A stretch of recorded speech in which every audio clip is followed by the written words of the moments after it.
Recorded at the Kitchen Studios. This is the Pencil Pushers Podcast. All right. Welcome, Leadheads. This is your friendly neighborhood host for the Pencil Pushers Podcast, Mike Rosado.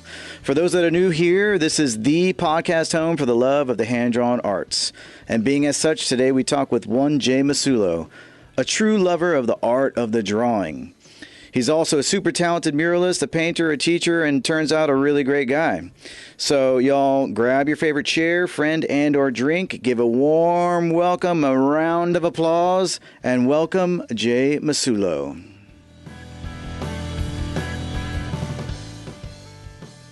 We are officially here with Jay Massullo. How are you doing, sir? I'm great. Thanks for having me. Awesome, man. Really glad to have you here. But yeah, man. So why don't we just kick it up at the top? Normally, what I do is I start off with just kind of getting a little bit more of a background of how you got into art. So why don't we fire away with that? From a young age, drawing was always just kind of a compulsive thing. Like I just was always doodling in school. The sides of my papers were always covered with just random scribbles of anything that crossed my mind, usually nothing of any particular nature, just doodle scribbles, a lot of abstract stuff. And that was from a really young age. And so this is at school, or this was elementary school, middle school. I was just doodling nonstop. And I had a couple teachers that really gave me a hard time about it, but I had a couple that didn't want to fight that battle, and they told me to embrace it, and they're like, as long as you're half paying attention, and I thrived that way because I wasn't a good student. I wasn't somebody who could just sit there and pay attention and focus.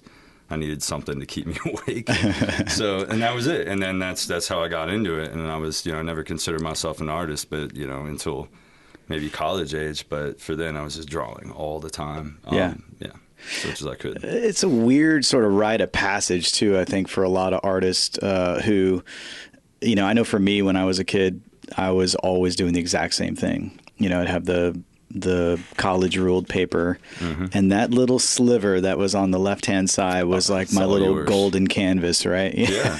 The margins on every worksheet, page, whatever, were just filled in mine. Yeah, and I wonder if it was like, I don't know, I'm still trying to figure it out. I don't know if it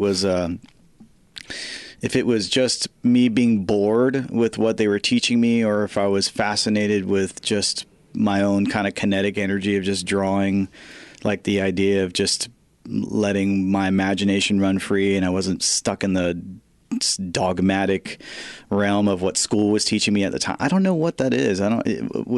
Was it anxiety for you, or was it just like a way to get away from the formality of school? Maybe a part. I mean, I think like the kinesthetic kind of enjoyment of just scribbling on paper was part of it. I was always daydreaming and dozing off in class, so that kind of kept me focused, kept me centered. And maybe there's a little anxiety tied to it. When you're a kid, you don't think about it. You're just like, man, I really want to draw all over this. Right. Yeah. But, I would go home and do bigger things sometimes too. I was involved in a lot of things, so not as much. It was mainly scribbles until I got older. I realized that all that scribbling kind of paid off, and I was actually pretty good at this. So. Yeah. So you were actually doing that. So you'd come home and you'd create larger canvases. You had an intention. I mean, was it you described yourself as kind of like a compulsive doodler? Was it like, you ever seen that book it was like I can't forget what the name of it was, but it was about this little kid. He's got his crayon and he draws all the way everywhere he goes. Harold and the Purple Crayon. That's it. Yeah, yes, I'll never forget that. Yes, book. I love that book. Yeah, that was definitely me. So was it just, you go from school, you go straight home, and it was straight to drawing, or were you fascinated with TV shows, cartoons, and so on? I mean, I was active. I was out a lot. I spent a lot of my childhood just in the woods, always on the go. And I think I've always been an on the go person. So when you have to sit still, that was my means of still moving, I guess. So there was that. I would go home and do more involved things. When I was younger, I remember I would pause things on the TV or video games. Donkey Kong Country. I remember SNES. I would pause that and try and draw like the bad guys or the stupid woodchucks and buzzards and stuff. Yeah, or like take the cartridge and you see the graphics over there, the drawings and stuff like that. Yeah. Yeah, I would draw the covers. I'd get the boxes. All my neighborhood friends wanted to throw away the boxes, but I would keep those and try and draw the pictures on them. Nice. Yeah. Dragon Ball Z was big too. I loved trying to. We didn't have like live TV where you could pause it, but I remember I would try and get like a specific frame in mind and recreate it. And it was probably terrible, but 6th, 7th grade, I was impressed with what I could do. So this was largely kind of in middle school when you really kind of dialed into that a little bit more? Yeah, that was yeah, definitely. I think it was a more restrictive environment, or maybe that's more me like figuring out myself. But that was when I really like noticed, like, man, I like to draw. Mm. And were you taking art classes at that point, or? Yeah, just school art classes, nothing, outside or anything. And it was, the same kind of like a lot of crafty stuff. Like, we're all going to make this one thing. Like, we're going to get clay and make fish, and everybody makes a fish and stuff. So I don't know if it was that formative. I never took like the class that seriously. Because I didn't really even picture myself as an artist.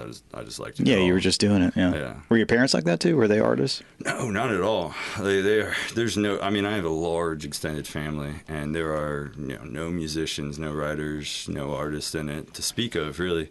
But they were super supportive. Mm-hmm. My dad was like a big sports guy, but he knew that I liked to draw, and they were supportive of that. So I'd get like pencils for birthdays and stuff like that, and they let me just totally like draw on my walls. My parents did as a kid. Yeah. And that was like, I remember one time there was like wood paneling like awful wood paneling in my bedroom, and they tore it down, and the wall was a little nasty, and they're like, well, just leave it like this for a while and you can draw on it. Ooh. So yeah, right. Wow. That was a really supportive thing of my parents, who totally maybe didn't get it, but I guess enjoyed watching it and just let me scribble all over my walls in my bedroom. Yeah. Fast forward 20 years later and you're still doing that. Painting on a lot of walls. Yeah, and actually getting paid for it finally. Yeah, sometimes. Yeah.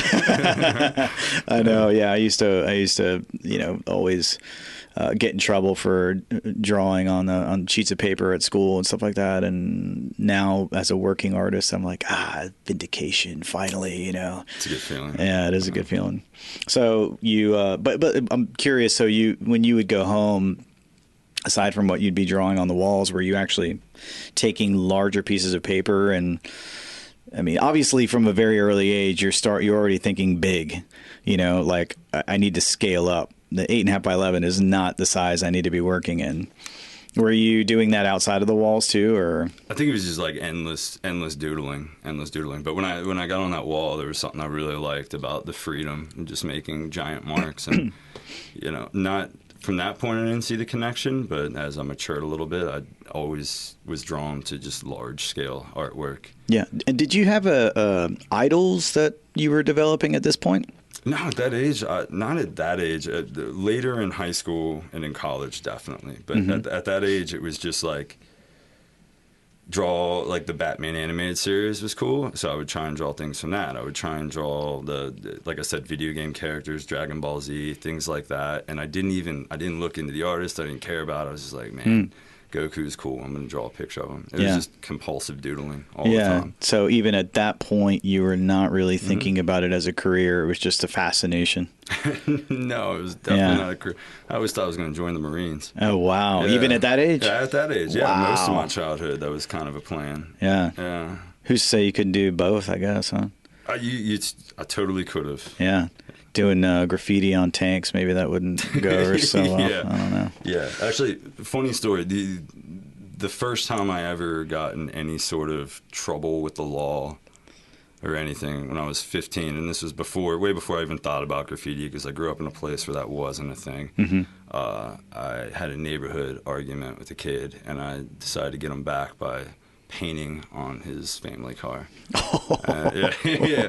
What did you use? I don't know. It was like whatever paint. Like a cheap acrylic kind of thing, or it was like I like filled up cups of paint and splattered it, just splattered this car. Yeah, it was At least it could be trouble. easily washed off, and you hadn't gotten into spray painting yet. That would have been a lot different result, I'm sure. Yeah. Now again, fast forward, and I'm getting paid for that. So yeah, it turned out.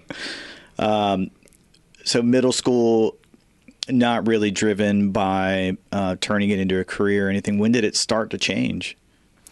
And I think in high school was when I found like my real like heroes in art. Like that was when I found like, before then it was always just fun to do. It was an activity I always loved doing, just draw.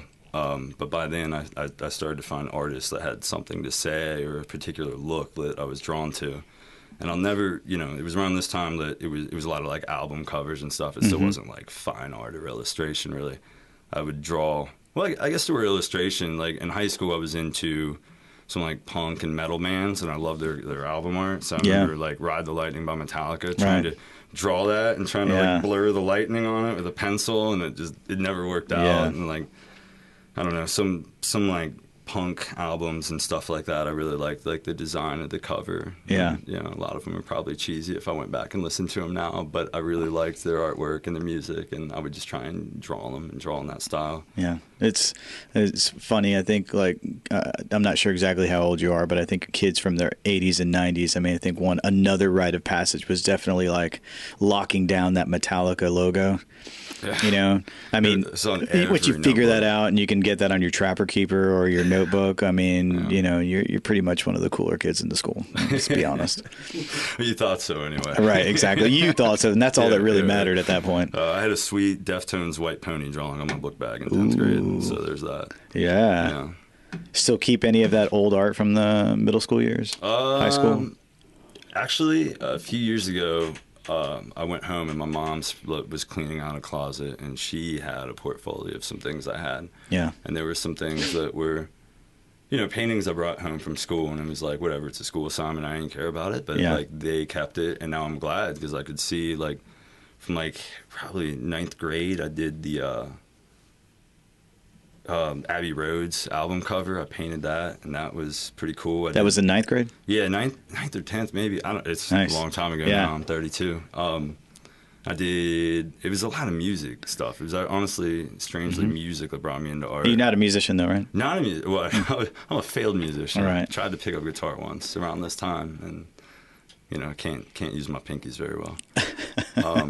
But yeah, like a picture of like the band Sublime and stuff like that. Just a lot of stuff like that. Right. So yeah, and then so you had the kind of the music inspiration, but then you were also getting involved in like fantasy books, is what I'm around that. Yeah, I was a big nerd, and I read Lord of the Rings and the whole thing.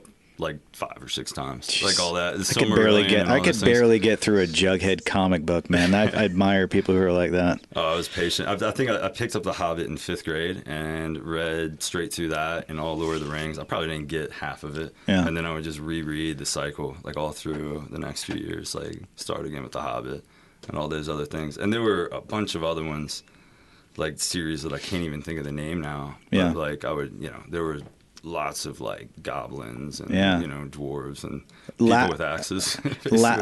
last season of Game of Thrones, thumbs up or thumbs down? Oh man, that's too raw right now. That's too raw. King Bran, like seriously, like I don't know. Whatever. Yeah. Anyway, so Lord of the Rings. Yeah. So you were really into the fantasy books. Probably, I would imagine that a nice kind of tell me if I'm wrong, but I would imagine that a nice sort of parallel inspiration might have been maybe the Conan the Barbarian comics by chance, or no? No, I really didn't discover comics until late high school. I had some friends that were into them, but then college, really, I had a roommate that was really big into comics, like not so much issues, but like the big classics and stuff. Like Watchmen, he had all like the Sin City stuff, like the the big name things. He bought all trades, never issues. And I would just go through those, and I would, every now and then just be amazed by what you find. Yeah. Did you ever dive into Conan at all? No, not at all. Oh, man. Should I go back and check it out? Oh, dude, I highly recommend it. It is definitely got Are you into Frazetta at all? Yeah, Okay. I mean, who isn't? If you draw and you know that name. Okay, like, yeah. So if you're into that kind of fantasy art, I would definitely highly recommend checking out Conan the Barbarian, particularly the years where John Buscema was doing the artwork. It definitely had a lot of the same sort of stylistic tropes. It was definitely more of an adult type of comic. Heavy violence. Lots of really gorgeous women, completely, like, basically almost practically nude. But just the artwork was just insane. Yeah, I'm looking at these covers, and we're excellent. For those who are listening, we're pulling it up right now, taking a look. John Buscema, that's John Buscema. That last image, I'm not sure if that one is, but he was sort of the definitive legendary comic book artist for Conan the Barbarian that most people are familiar with. Cool thing is that most of it was, aside from the cover, where was black and white, so you get that real. It just adds to the darkness and the mystique of the comic itself. Yeah, take a look at that. So in high school, you started getting into fantasy books, and I'm sure that kind of led you into Frazetta and the likes. What was the other guy? Boris was another. You know what artist I'm talking about? No, Boris. And again, like I wouldn't have known much about this. I was in a bubble. I didn't have many friends or family that were really big into art at that time. Again, they just knew me as like the guy that drew. Yeah, it wasn't like I kind of missed out on that like social circle. Where did you go? You grew up in Virginia, is that right? Yeah, in Northern Virginia, Winchester. It's like on the border of West Virginia. Okay, is it a small town? It's fairly. I mean, now you go back and it's basically a DC suburb. It was small. Oh wow. Okay, so it's that close. It's about 60, 70 miles from DC. But, okay, but I mean, people make that commute. Right. But it's when I was growing up, it was more or less like Appalachia meets Northern Virginia, suburbia. So that's pretty cool. It's a nice yet boring place to grow up. Right. So was the art scene pretty decent there, or what? No, not at all. Yeah. I mean, not that I was aware of. I'm sure it's still not great. Yeah. But no. Yeah. Fantasy books, comics came later. Yeah. Then you started getting into more fine arts, is that right? Where you talk to me about your introduction to some of those guys, like Chuck Close, I think you were starting to get into. Yeah, that was probably my first like artist who inspired me. Like a big name. I remember it was 11th or 12th grade. I went to a field trip in DC Museum, and you're walking around, and I had been in the museums before, especially on like the Renaissance side, and you're like, it's like, oh, this is impressive. Like I like drawing, I like painting by that age. But I didn't care. Like, that wasn't what I wanted to draw or paint. Yeah. It was like, all right, whatever. Then we went to the modern wing, and I remember rounding a corner and turning around, and there was just, like, this picture with all these, like, thumbprints. And it's just like, I'm like, what the hell is that? And you step back, and it's just, like, the most insane photorealistic portrait painted. And so I'll never forget it. Portrait of Fanny. And it's just, like, I didn't understand what I liked about it.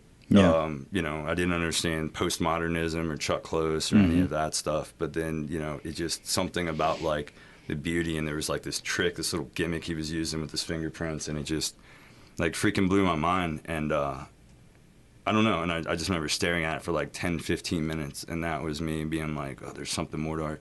And we saw on the same day he did like the Bill Clinton portrait, and there were a couple other of his giant like square portraits, I think, that were there. He's the one that did the definitive Bill Clinton painting? Yeah, like the presidential one. Oh wow, so I didn't know that. The same day. Yeah, he was a pretty big name guy. But that would have been early 2000s. So yeah, definitely by then. That's his career took off in the 80s, I want to say. Yeah. Nah, probably before then.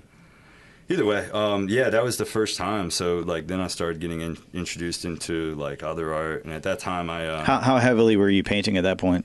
At that point, it was mainly school. And, at home, I would mess around with paint every now and then. But I would draw, doodle. And yeah. That was still your primary outlet? Oh, yeah. Drawing? Yeah. Oh, it still is. So yeah. It's just what I do with myself. Yeah, that's actually one thing I want to ask you a little bit later on as to what you feel the closest tie to, but we'll get to that in a minute. So you wound up going to college, getting an art degree, and a major in teaching. Is that right? Or yeah, so I went to Radford University and got, didn't know what to do at first, but then, like came from a family of teachers, liked art, and I thought, the art class is like the one place I felt really at home in school. And I was, and I had a couple teachers, like the one that took me on that field trip, that created that environment. Like, this is, your space. And I just felt like I could do that. Like I could make, some kid who hates school, I could make their day for like an hour at a time. And wow, it just, I thought it'd be a really rewarding job, and it is. It is. Yeah. And that was in high school, or was that college? That was college when I decided. My mom always told me I was going to be a teacher when I grew up. Yeah. And I didn't believe her, but here I am. Right. So she's just planting that indoctrination seed. Right. Thanks, Mom. So was that the professor that was kind of your mentor at the time, or was that just kind of a starting point, and then you developed a really? I think you've got your notes here that said that you had a professor that was more of like a mentor of sorts. Yeah. All right. So when I started out, you start out like college art courses. So many of these professors just want to like. They take what they do very seriously, and they take like technique and craft very seriously. And you're drawing like still lives and, figuring out perspective with watercolor and stuff. And like they are just, walking around like some commandant, like, your perspective's all wrong. And like it kind of sucking the joy out of it sometimes. Yeah. And then there was this one guy, he was actually the art ed professor. And his name was Dr. Bay, and he was this cool older guy, just super rad, and his personal art was very weird and graffiti inspired, and he just made everything fun. And he was like probably the only one I bonded with, the only one of my professors that I bonded with. Yeah. But then I felt like, doing all the teaching things there, I didn't get the art education I wanted, so I went for a master's after that, just so I could focus on making art for a year. Yeah. It's interesting, the relationship of a teacher with an art student, I think feels, maybe I'm just personalizing it, but something about an art teacher has a different bit of a responsibility with art students, because art students tend to be naturally more rebellious and maybe a little bit more sensitive in terms of, you're getting critiqued for something that's coming directly out of you rather than just solving math equations. And I had a pretty bad experience myself in high school with a well-intentioned teacher who pushed me so hard that, and she really believed in me. But unfortunately, the way that she taught was so pushy and combative that it pushed me away from the love of art. And I actually failed like one of my art classes my junior or senior year. I can't remember which one it was. Oh, man. And it's a touchy subject, when you're an art student. You got to find you're lucky if you have a teacher who is actually going to create an environment that increases your love of art rather than pushes it away, because it can happen pretty easily, I think, if you're not careful. That's what keeps you up at nights. You're wondering, like, you mean well. Is that true for you too? Yeah, you always wonder. Well, I mean, I think all teachers, not just art teachers, you think about like, that one well-intentioned comment might have like scarred this child for life. No pressure. So does that resonate with you at all, or do you find like, even as a teacher, like that was my experience as an artist, as a student, but do you find an extra sense of responsibility teaching art students in general, or not? Maybe not so much. Yeah, because like I live under the assumption that most people hate math, and they do it because they have to at a certain age. But art, I have the kids that genuinely love it, and you do want to push. Like like your teacher very much. Like I'll get the best out of my kids with some pressure, but you also don't want to ruin this thing they love for them. So you got to keep it fun and lighthearted. And, you know, like all the time, kids will be like, oh, this sucks. And I'll be like, oh, who's going to die? No, you know, like, who cares? Like, every artist, best artists in the world do something that sucks every now and then. So it's going to happen. Yeah, yeah. Were you continuing to do, so you're getting your degree in as a teacher, were you still kind of fully intentioned on, you know, I'm going to be able to split my time to do a little bit of both, of being a muralist who is getting paid for that as kind of moonlighting, I guess you could say, while you're doing the teaching thing? Well, I just think that, you know, art was never really like a primary career option for me. Like, it was just a thing I'd do. I mean, for years, like when I first started teaching, I would go home and make something every day, and like I just have portfolios that have nobody's seen but me. Drawings and drawings and drawings stashed away in my apartment. Love to see those. Yeah, I'll dig them out sometime. Yeah, man. And then, but it was never really that for me. It was just something I did, and while I'm at college, I might as well pick up a career. But I never thought I would stop doing the art on my own. Yeah. I haven't. Yeah. It was around that. It was in college that I really got into, you know, spray painting and murals and wall art too, because Radford, Virginia was just like a post-industrial wasteland at the time. There were just abandoned factories and schools, a hospital. Yeah. It was an abandoned insane asylum. Like, it was, you can't make that up. It was, you know. It's kind of like here, Holly Hill. Yeah. What, is there one here? I did not know that. Yeah, the one over at Dick's, right? Or is it Holly Hill or Dorothea Dix, I think, was abandoned at some point. Yeah. Yeah. Or it was becoming less and less, like there were only a few people actively working there or whatever. But anyway, side note for all those people who have no idea what we're talking about. Yeah, so I'm kind of curious, like, were you thinking that, you know, retrospectively now, do you think that if you didn't get into being an art teacher that you would have gotten a 9-to-5 somewhere doing something and it would have been just fine? Or, you know, do you find satisfaction in the fact that you're actually still doing something in the arts for your 9-to-5? Or yeah, absolutely. I do. Like, I mean, there's the cliche teacher complaints, but to be honest, like, I love my job. Yeah. It'd be nice to be able to just wake up and draw and, you know, make a living that way, and, you know, someday still maybe. But to be honest, I enjoy, you know, seeing the excitement on the kid's face when they realize they can do something they didn't, and you know, watching like the young intellectualism come out, and you know, really, like, even if I have a stressful day, like, you know, my time is spent like making shit out of clay and stuff. So it's a pretty good gig. Wow. Yeah. Like, it's, you know, there's the downsides, but like I basically get paid to like make stuff and goof off with kids. So cool. Yeah, it's not bad. Yeah, that's awesome. So what happened after college? You graduate, you find yourself a gig, and I'm assuming that you probably moved here because of the job. Is that right? Yeah. Well, first I moved to Jacksonville, North Carolina, that's when like all the spray painting and stuff stopped because there's nothing there. You know, I had a real job. There are no walls.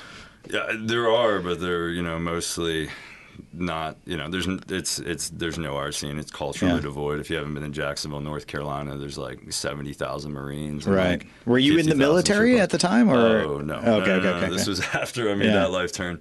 No, I was a teacher down there for 2 years. And, you know, there was like no culture. So at this time I was just going home and making my own art and stashing it. How long ago was that? This was before you moved to Raleigh, like 5 years ago? Yeah, I think 2012 I got. Okay. Yeah, I got a job there, and I was there for 2 years. Yeah. And it was actually that time a friend of mine from college, we, you know, got back into touch. And at this point, through college, you know, I did get into comics some. And, you know, I had a friend who was a writer, and he's just like, let's make a comic book. So I spent like a year and a half drawing all that, and we never published it, but it was a formative time, like, was it your classic like 20, 25 page kind of comic, or were you going like deep, like with graphic novel type stuff? Yeah, well, we were shooting to, you know, and the plan was to get a bunch of it out. So I think I drew like over 100 pages. Oh wow! Like it was there was a lot to it, and it was supposed to be. We had issue 100 breaks, pages unpublished. Supposed to be issue breaks. Oh, it took a long time, and then we just it fizzled out. Like he had career things he needed to work on. Right.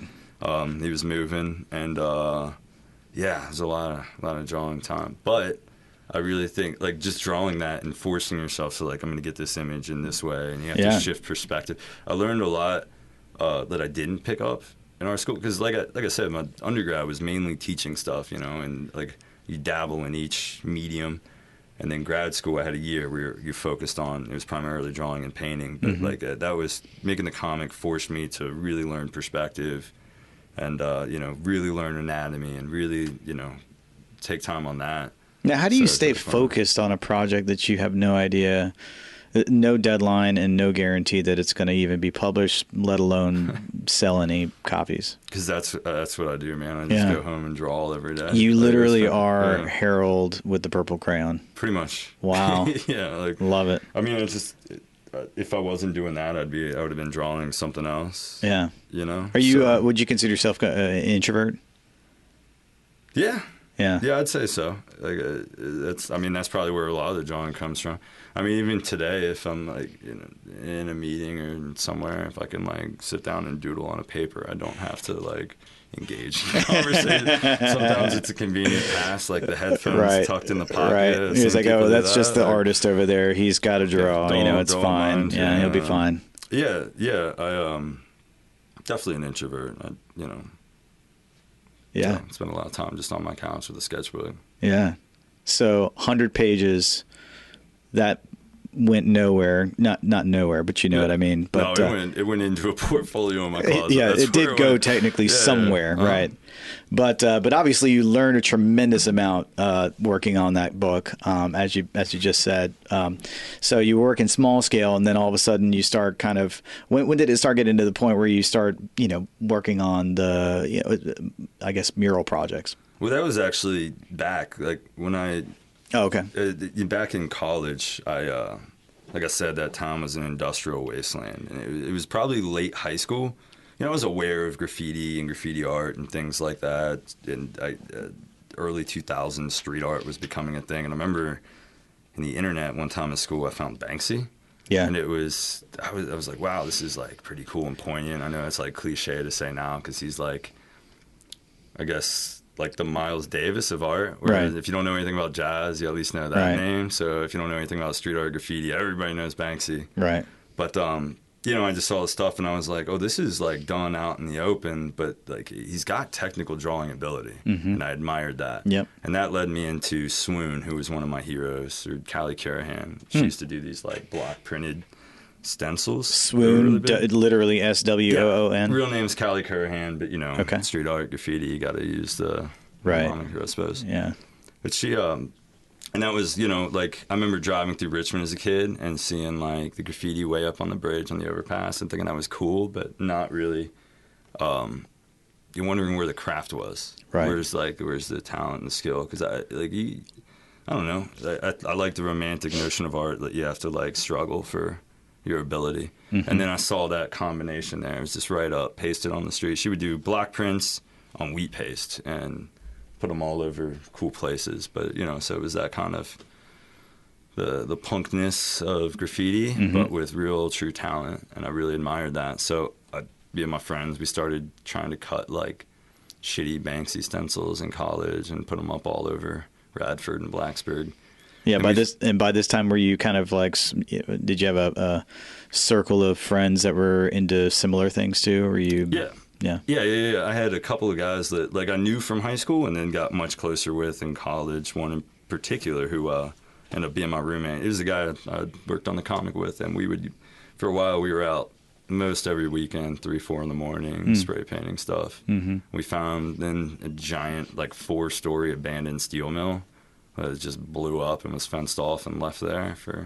We started going out there with, like Rust-Oleum and Krylon. And did you have any idea like how to do any of it, or was it just like let's just get some paint and we'll just figure it out? Yeah, we did. I mean, it was very much on our own. Like I think my greatest influence has always been on peers that I can get into like something with, and I had some guys that we were all like, wow, this is cool. Let's try it out, and when we found that abandoned place, we just went out and bought as much spray paint as we could afford on our college budgets and went down there and just, it was like a 4-story sketchbook.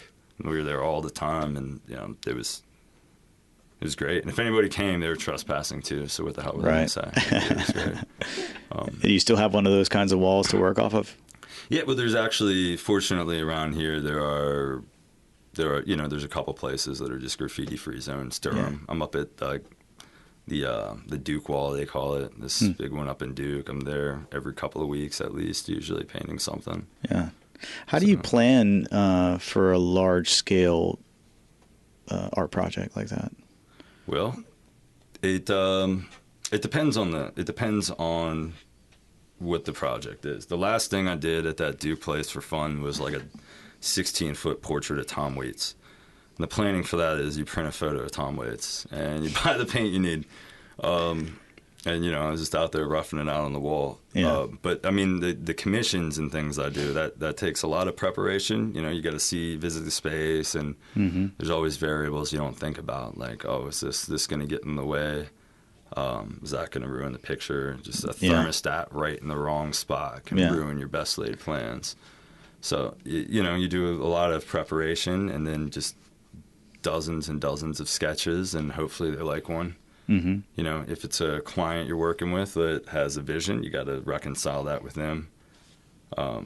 So you have I guess probably two primary ways of approaching a mural. One is, dude, love your work, just do your thing, show me what you're working on. And then the other one is, listen, I have this idea, can you help it come to fruition? Yeah, that's basically it. And sometimes they have no idea, but they know they have opinions. Right. And that's harder because, or you get like, do whatever you want, man. We love your work. And then they come back and like, here are 30 changes that we have for you. Does that ever come into play or no? I mean, not yet. That's good. Not yet. Let's knock on wood on that. But I haven't got to the point where a lot of people are like, just do what you want. Yeah. And lately that's started to happen. Yeah. People have just trusted me. And I think that's when the best things happen, when you have the freedom to improvise. Yeah. Especially like I can draw something in a sketchbook 100 times and you put up on the wall. It looks good in the sketchbook. You put up on the wall and it looks like shit. Right. It just doesn't work in the space. So you got to have the flexibility to improvise and change things. Yeah. So I would assume the beginning of it is somebody has a wall that they would like you to do a piece of artwork on. You take photos, you scale it, you get the dimensions and all that kind of stuff. And then what do? Do you take it into Illustrator to kind of get, the proportions correct, or what's kind of your process there? I've worked more on that lately. I'll go into Photoshop and just get a photo and just like clear out the wall I'm going to paint and print it, and I can sketch right onto it. I mean, I'm usually going to do sketches in my sketchbook first. Right. And then that one will be just a small scale doodle so I can show them a full page. Like, here's what I had in mind.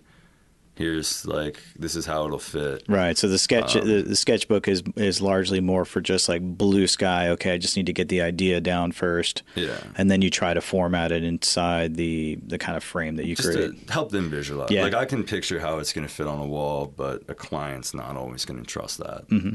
So you want to have that. I've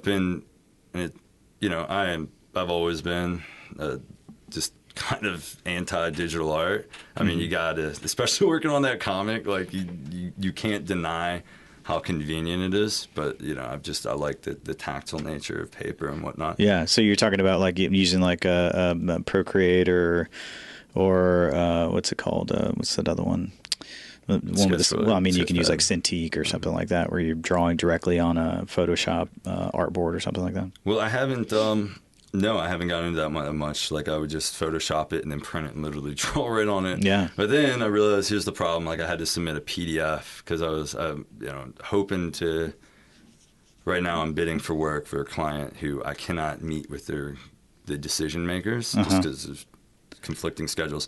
So I have to get it all in like a PDF and something they can understand. I'm like, man, I'm spending a lot of time like Photoshopping this picture and printing it and sketching it and then photographing it and then Photoshopping it and putting it on there. Like, I really need to just get like a tablet where I can just sketch all this out. It's amazing. Yeah. We did this mural on the wall over here, and it was incredible to just be able to take a picture, drop it into Procreate, and actually be able to like practically draw right on top of the wall without it being there, like, so it's just, man, I got an iPad Pro back in October, and I had heard a lot of artists starting to use it and just like raving about it. And I was a little intimidated because I'm sort of, for a long time, I'd been anti computers, and it's a stupid story. It's I'll get into some other time, but I got it, man. It was like a huge game changer. It helped my flow in terms of my process. It helped me solve problems a lot easier. I didn't have like 5,000 drawing, like sheets of paper everywhere. I didn't know that problem. Yeah, I mean, it's a beautiful process, but it's been a game changer. I'd be interested to see what you thought if you were to kind of incorporate that into your process.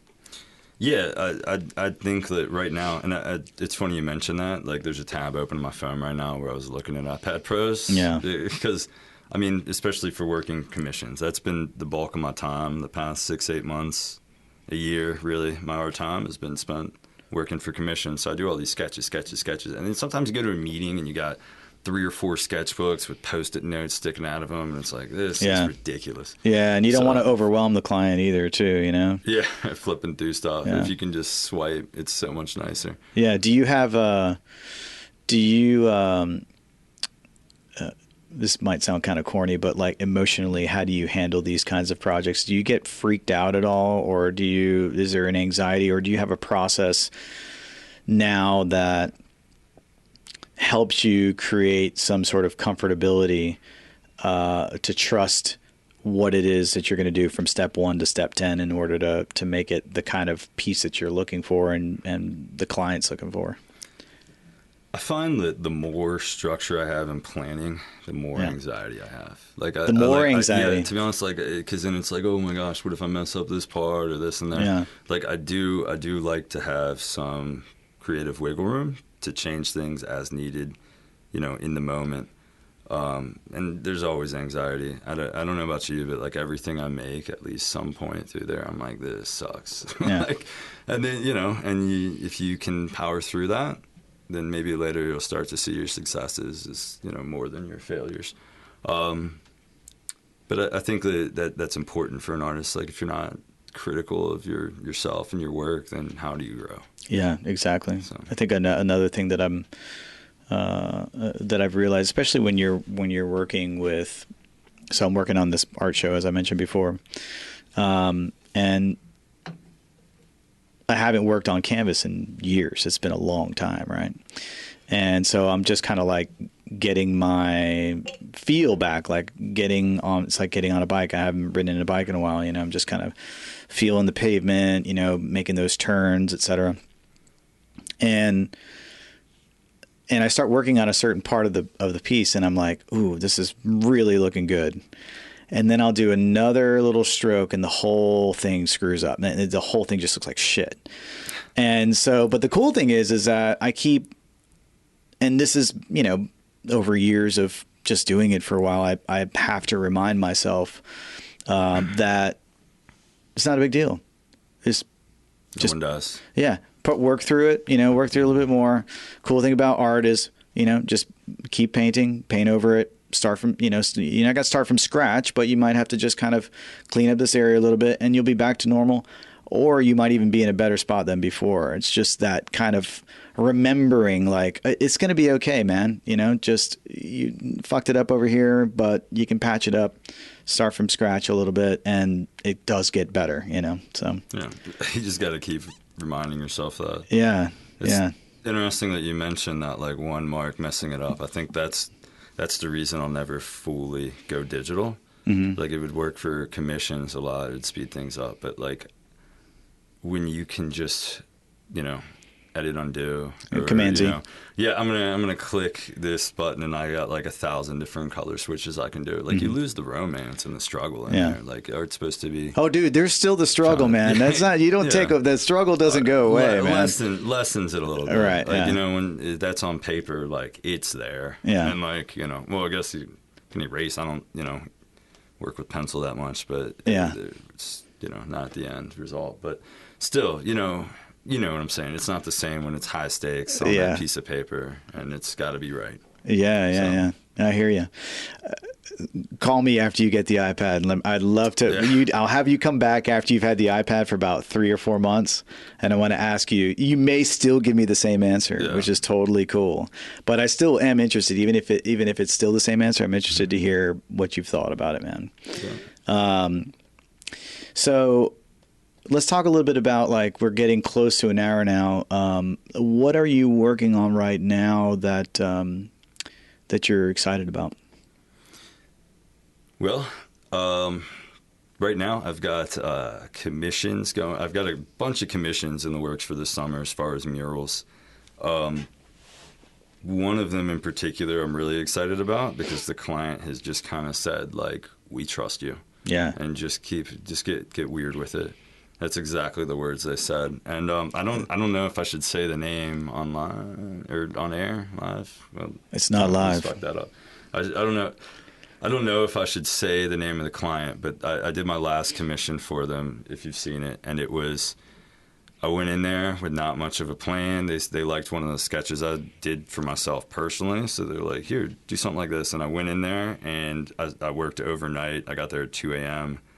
and painted till noon, but about like 10 o'clock, I was walking out to my car to get a roller, and I was just going to cover it. It's like this, they're going to hate this. It's too weird. It's too wild. And I just stopped myself. I was like, I'll see what they think. And they love it. And then they came back and they're like, just more weird shit. Yeah. So they're just lean into it. Yeah. And, that's great. The biggest project I'm looking forward to is wrapping up these commissions, and I'm going to take some time off of them and just focus on What do you mean take some time off of them? Well, I'm going to be teaching again next year. I lined up a bunch of commissions and the possibility that I might quit teaching for a time and just be a full-time artist. And dang, newsflash up in here. Yeah, well, that's not going to work out next year. Right. I basically kind of ran out the clock, and I would have felt like a dick leaving. Yeah. Then also, that's a scary jump. Like, I've got, a steady paycheck, and, it's a leap of faith. So I'm not going to do it next year, so I just want to, like, clear my commission schedule and just kind of, like, make art for myself. Yeah. Since last summer and fall, I kind of worked on a bunch of drawings that were just, like, my own personal artwork, my own expression. Mm-hmm. And, it doesn't pay the bills the same, but I really enjoyed it. So I'm looking forward to doing that. What does your day look like in terms of workload and then moving into doing your own personal or commissioned work? Well, you got to get up hella early, man. You probably got to get up at like 4:30 or something. No. 4 o'clock. 5:40 is when my alarm 5:40? goes off. Really? 5:40 is my alarm. So you're just screeching there just before the alarm goes off? No, I gotta be there by 7:45. So okay. 5:40. I'm usually there early because just to beat the fucking traffic. Yeah. So I'm usually there about 7:15, and I get some time to get set. And I'd rather work before school, so if I have art stuff to do, I can put in, I can leave right afterwards. I get out of there at 3:30 or 4, and then usually come home and, like, chill for an hour, and then, like, I'd get 3 or 4 hours of drawing in most every evening, unless sometimes, like, I've gone from work to work on commissions before. Sometimes I'll just go out with spray paint somewhere and, screw around. Yeah, I guess that's a really good advantage. If you're a teacher, you get out so early, you've got so much of the day left. Yeah, a lot of time. Today I didn't leave there until after 5. Yeah. Last week, the earliest I left was 6. Like, right. You get busy spurts. It's the end of the year. It's actually, you think it'd be easier. It's actually harder. There's more work for me to do right now. And you don't have, I guess maybe the cool thing about being an art teacher is you can't, like, take the work home to grade or anything. You're basically doing the stuff there, right? I did that all weekend. Oh, you do? Yeah, I did. I took it. Well, usually I don't, but we have, like, a report card crunch. I know I had this evening, and I have a meeting about a commission tomorrow, and I got to get those in. So, I take stuff home with me every now and then. Yeah. Do you find yourself, if you're working on a crunch, you're crunching through a commission piece, you leave school, go straight to the commission piece, then do you find yourself, like, kind of working on it late into the night, and then does that screw with your sleep? Yeah. Yeah. Okay. So I lately what I've been doing for a lot of my commissions, especially businesses, like I've done a lot of work for the boxcar bars lately and Diced restaurants, some other places that they're open. Oh, you doing some stuff for Diced? I did stuff for Diced. Oh, yeah, cool, man. We didn't even talk about that. That's cool. Yeah. Yeah. So I've done some stuff for them, and are they local, by the way? Yeah. Okay. Yeah, they got a couple. Michelle's the owner; she's local. And so yeah. She's basically like what Chopped is doing, right? Yeah. Yeah. Yeah, sort of. And it's but it is locally owned. She's okay. Good I didn't know that. Pressing that. That's cool. People don't know that, and that's why she is always pushing that. Yeah. They're open during business hours. You can't be blasting dozens of cans of spray paint in there. So I'll go when they close.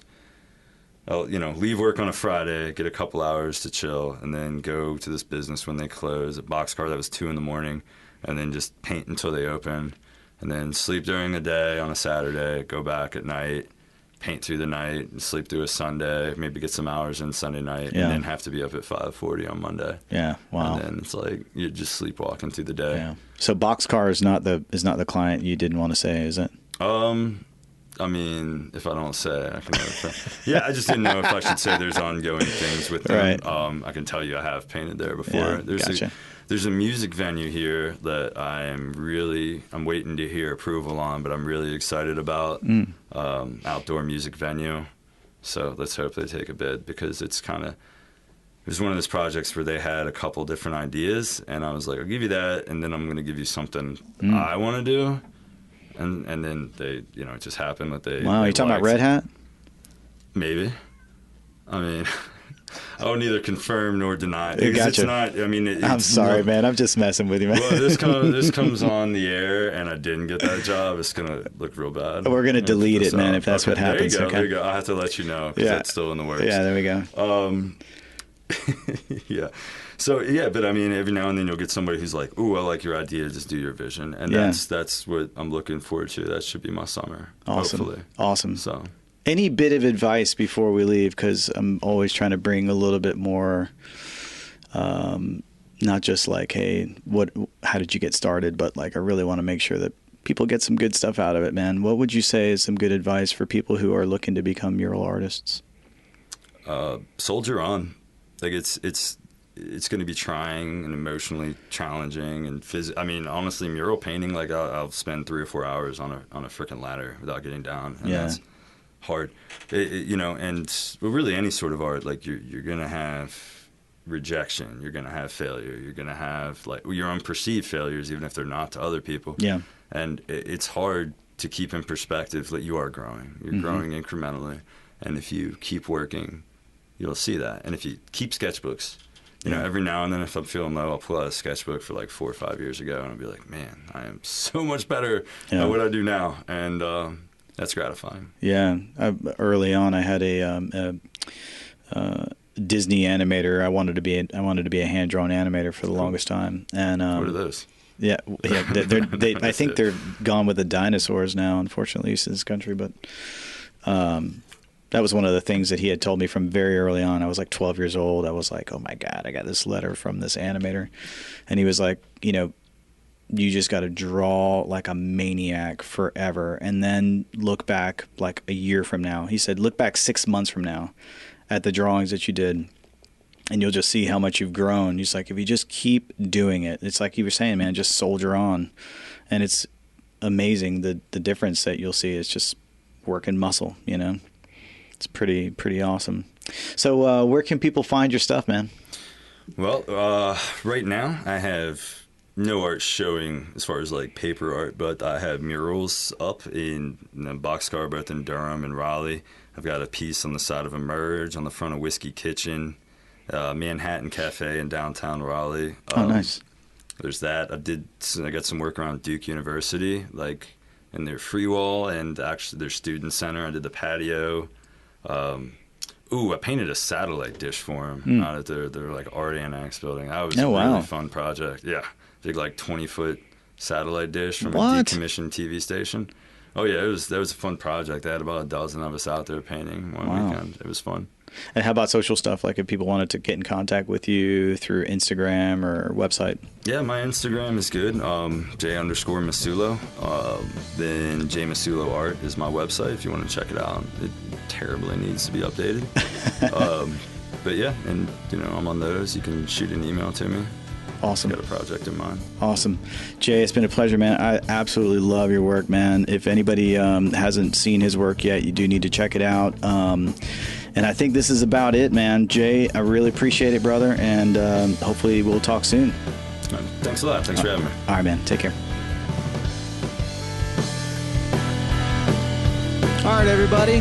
Thank you so much for listening to the Pencil Pushers Podcast. Follow us on Instagram at the Pencil Pushers Podcast for visual representation of our guest artwork, topics discussed, and anything else that contributes to the show. So be sure to subscribe. Tell a friend. Tell lots and lots of friends. Become a leadhead. And we're out.